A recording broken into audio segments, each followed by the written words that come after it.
Hello, welcome to the Sound of Science, the place where we deconstruct unscientific bogus and silly scams. Let's go get them.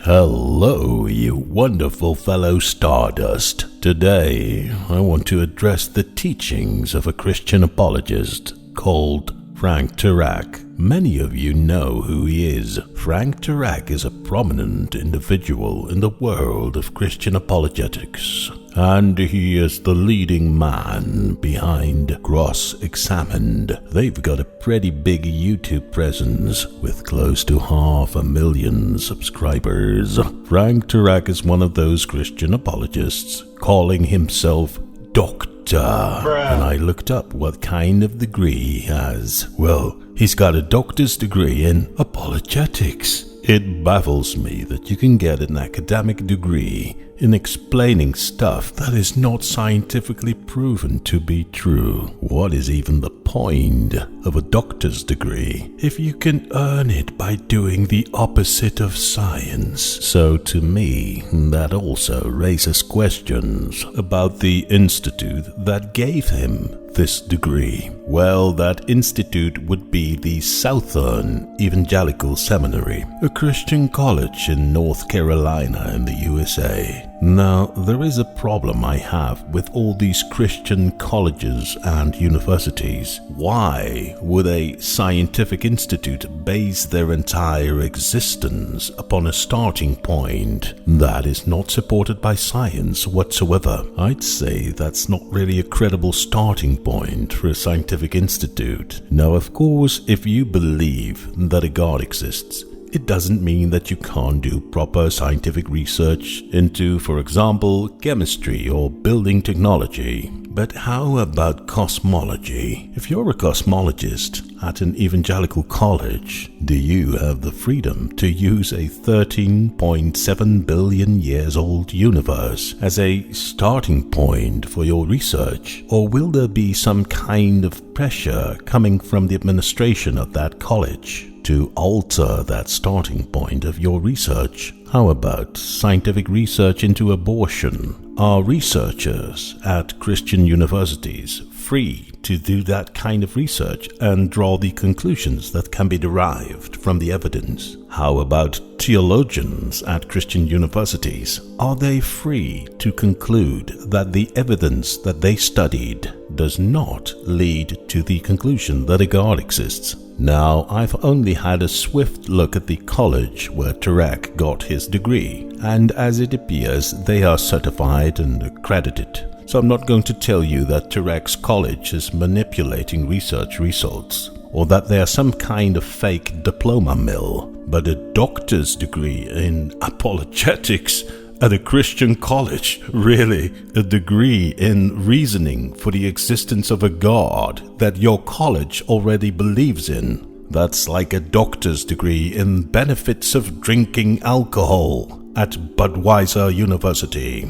Oh well, I've listened to some lectures of Frank Turek, and I can tell you that what I've seen him doing is totally not in accordance with the intellectual level that should be expected from someone who publicly displays his doctor's degree. Much of the reasoning that Frank Turek applies in public will not even pass at a high school philosophy or debating class. His arguments often contain glaring logic fails and resemble a sales pitch targeted at a gullible religious audience. His arguments do not look like the contemplations of someone with an academic background at all. So let's have a look at what Frank Turek has got to say. Now, in the clips that I will show you, Frank Turek supposedly proves that the resurrection of Christ, as described in the New Testament, really happened, and he's going to prove it in 2 minutes, he thinks.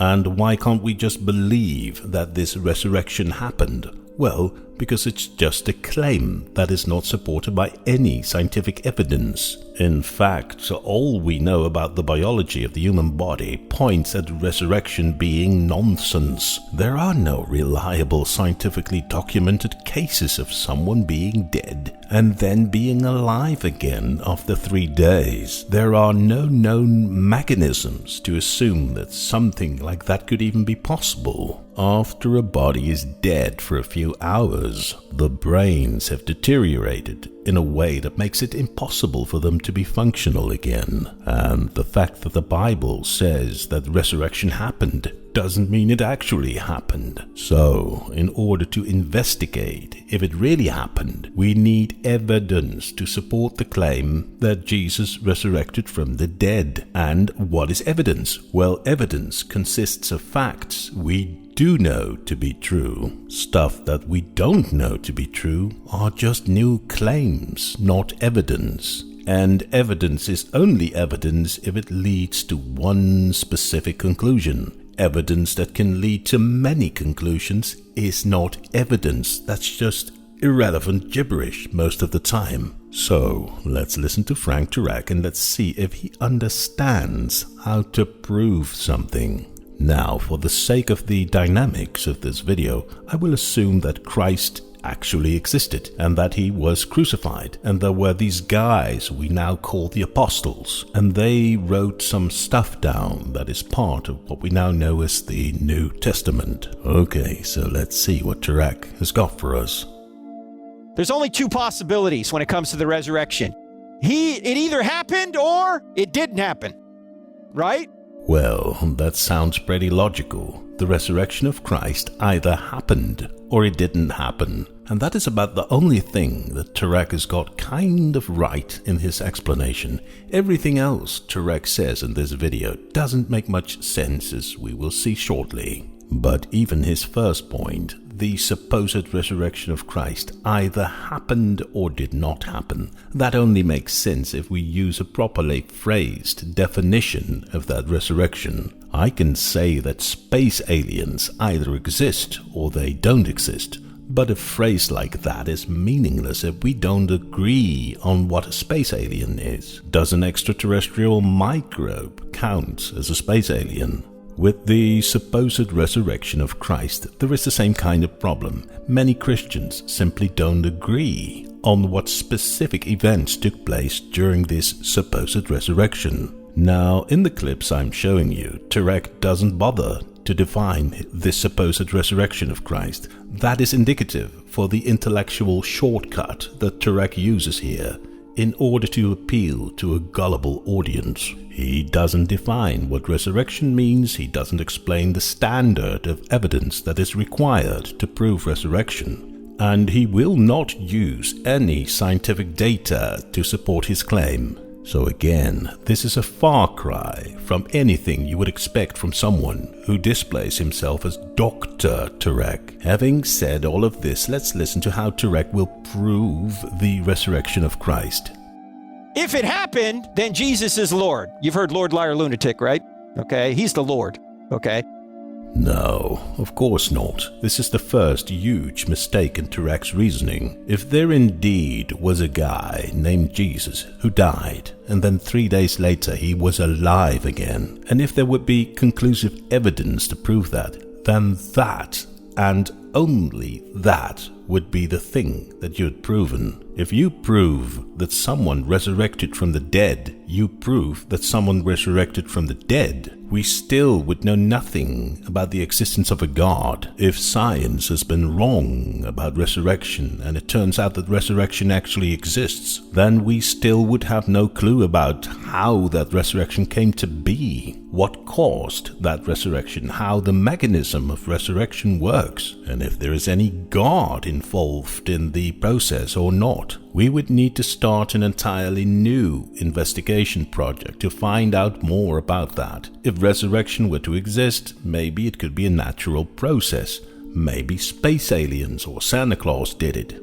We don't know. Claiming that your favorite God did it is jumping to conclusions without any evidence to back it up. It really baffles me that a man who displays himself as having the highest possible academic degree would apply such bad reasoning. And actually, it's even worse, since Turek has a doctor's degree in apologetics. He supposedly is one of the top authorities in reasoning for the existence of his God, yet he doesn't even understand that you just can't jump to conclusions that are not supported by any evidence. And again, that makes you wonder how he got his doctor's degree.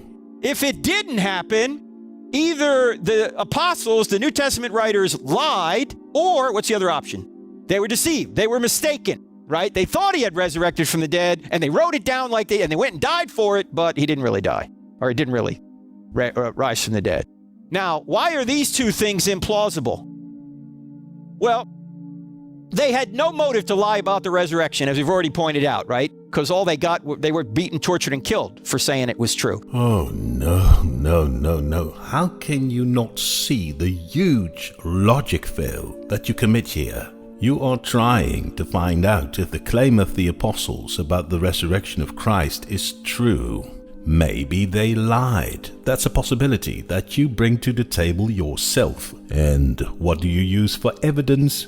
Another claim coming from the same apostles who you suggest could be lying. If the apostles could have lied about the resurrection, then why couldn't they have lied about being beaten, tortured, and killed for claiming that Jesus resurrected? So that argument totally falls flat. If the apostles could lie about one thing, they could have lied about anything. In fact, they had a big motive to deny the resurrection. They're Jews.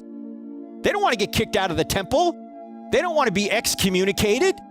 They don't want to be thrown out of the chosen people club. Why would they do this?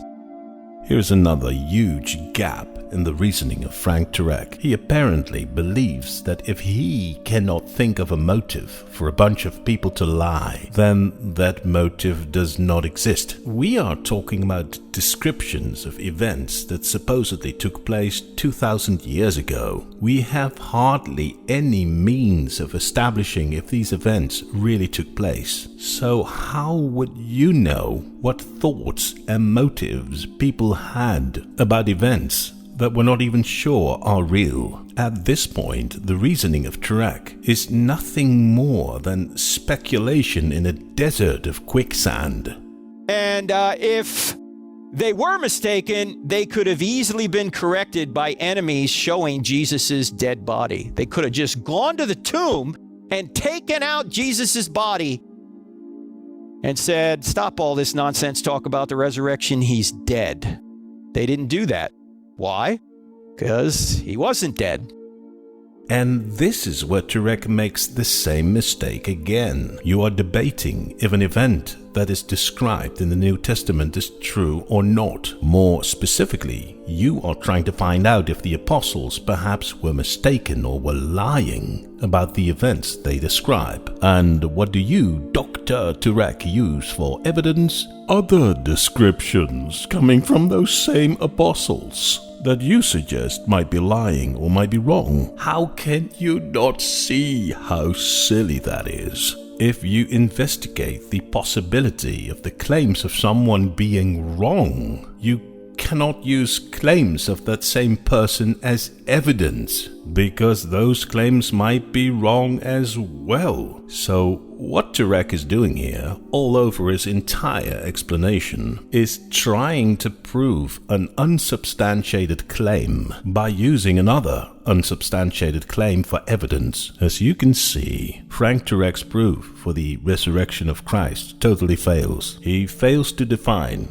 what he is actually trying to prove. He fails to explain what kind of standard of evidence he will use. He neglects mountains of scientific evidence that show that resurrection is not possible. He jumps to conclusions that are not supported by evidence, and he tries to prove unsubstantiated claims by using other unsubstantiated claims for evidence. And he manages to make all those reasoning mistakes in less than 2 minutes. while he has a doctor's degree in Christian reasoning. Imagine this being the global pinnacle of Christian apologetics intellect. I'm just an average guy making YouTube videos, and even I can make the reasoning of Frank Turek look like a drunk toddler trying to explain rocket science. My quest for a real challenge is ongoing. If there is any Christian apologist out there who is watching my videos, please give me an argument for the existence of your God that requires some actual thinking in order to refute it. I'm not a freak. I'm not. Although it's much fun to expose the nonsense of William Lane Craig, Mike Winger, Ray Comfort, and Frank Turek, you apologists are making it far too easy for atheists. So please bring something new to the table. Present us your best argument that definitely proves the existence of your God. And while you're here, please subscribe to my channel so that I can expose even more nonsense and spread the sound of science.